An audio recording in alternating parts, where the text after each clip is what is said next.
आप जब किसी प्रॉब्लम में होते हो और अपनी प्रॉब्लम जाकर के सामने वाले को बताते हो, तो जब सामने वाला आपको कंफर्टेबल फील करने की सलाह देता है, ग्रेटफुल फील करने की सलाह देता है या ब्लेस्ड फील करने की सलाह देता है, तो एट दैट टाइम ये चीज़ आपके लिए कंफर्टेबल तो बिल्कुल फील नहीं कराती है, बल्कि आपको एनोइंग फील कराती है, इरिटेटिंग आपको फील होता है। बिकॉज एट दैट टाइम आपके दिमाग में बस एक ही बात आती है कि सामने वाला आपकी प्रॉब्लम्स को बिल्कुल इग्नोर कर रहा है, आपके पेन को समझने की कोशिश नहीं कर रहा है। तो सवाल ये आता है कि क्या ग्रेटफुल फील करना या ग्रैटिट्यूड फील करना ये सिर्फ एक टॉक्सिक पॉजिटिविटी है, या फिर सच में ये हमें मदद करता है प्रॉब्लम से बाहर निकलने में? तो एक स्टोरी है जो मैं आपके साथ शेयर करूंगी। वो एक बार एक आदमी होता है, वो हर रोज एक चाय की टपरी पे चाय पीने जाता होता है। तो एक दिन चाय की दुकान पे चाय पीने गया होता है। वहां पे चाय वाला एक अलग सी चीज नोटिस करता है कि वो आदमी बहुत परेशान होता है, स्ट्रेस्ड होता है, कुछ ज्यादा ही परेशान होता है। तो वो ये जब देखता है तो वो खुद चाय लेकर के उसकी टेबल पे पहुंचता है उस आदमी की, और उससे एक सवाल पूछता है कि आप इतना परेशान क्यों हो। तो वो आदमी अपनी प्रॉब्लम को बताना नहीं चाहता होता है, लेकिन वो होता है ना कि आप परेशान हो तो आपको ऐसा लगता है कि ठीक है, क्या पता कहीं सॉल्यूशन मिल जाए। शायद उसके मन में वो बात बहुत उसे परेशान कर रही होती है, तो वो अपनी बात को कह पाता है और वो अपनी बात को चाय की दुकान वाले को बता पाता है कि उसकी लाइफ में बहुत सी प्रॉब्लम्स चल रही हैं।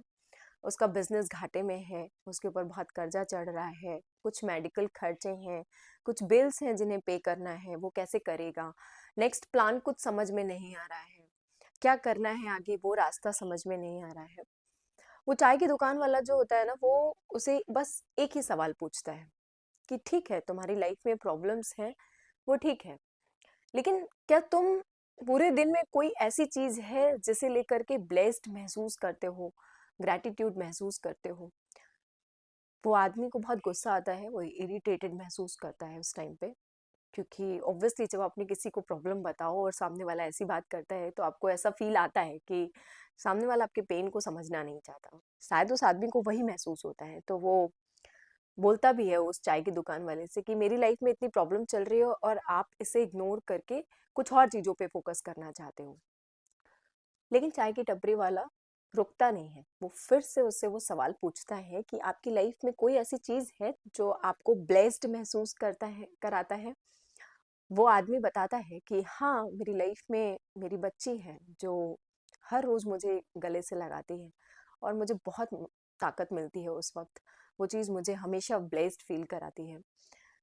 वो आदमी उस टाइम थोड़ा खुश भी हो जाता है इस बात को बताते हुए, और वो जो चाय की टपरी वाला होता है वो उसे चाय पीने के लिए बोलता है कि अब आप अपनी चाय पियो और इसके बाद जाकर के अपनी प्रॉब्लम्स को सॉल्व करो। डोंट फॉरगेट कि आपकी लाइफ में कुछ और चीज़ें भी हैं जो आपको ब्लेस्ड फील कराती हैं, जो आपकी लाइफ में हैं और बहुतों की लाइफ में नहीं। ये स्टोरी हमें यही बताती है कि ग्रैटिट्यूड का मतलब ऐसा बिल्कुल भी नहीं है कि आप अपनी प्रॉब्लम्स को इग्नोर करिए या अपनी प्रॉब्लम्स को डाइवर्ट करके एक टॉक्सिक पॉजिटिविटी जिसको बोलते हैं कि केवल सब कुछ अच्छा है, सब अच्छा हो जाएगा, सब अच्छा तो चल रहा है, इस चीज़ को मान करके आगे बढ़िए। अपनी प्रॉब्लम्स पे तो फोकस करिए ही, बल्कि उन चीज़ों पे भी फोकस करिए जो आपके आसपास हैं, जिनसे आप वाकई ब्लेस्ड हैं, है ना? उससे आपको स्ट्रेंथ भी मिलती है, और यकीन मानिए वो जो ताकत मिलती है ना, वो आपके दिमाग को आपको रास्ता दिखाने में मदद करती है, अपनी प्रॉब्लम से बाहर निकलने में मदद करती है। सम टाइम हमें इन्हीं चीज़ों की ज़रूरत होती है और हम भूल जाते हैं कि कुछ चीज़ें ऐसी हैं जो हमें एक्चुअली में हर दिन हमें स्ट्रॉन्ग बनाती हैं। तो उन चीज़ों को याद करते हुए आगे बढ़िए, उन चीज़ों को महसूस करते हुए आगे बढ़िए, क्योंकि प्रॉब्लम्स हमारी लाइफ का हिस्सा है और ग्रैटिट्यूड बस यही हमें बताता है कि प्रॉब्लम्स लाइफ का हिस्सा है, लाइफ से बड़ी नहीं है। आई होप आपको ये स्टोरी अच्छी लगी होगी और आपके लिए हेल्पफुल हुई। Thank you.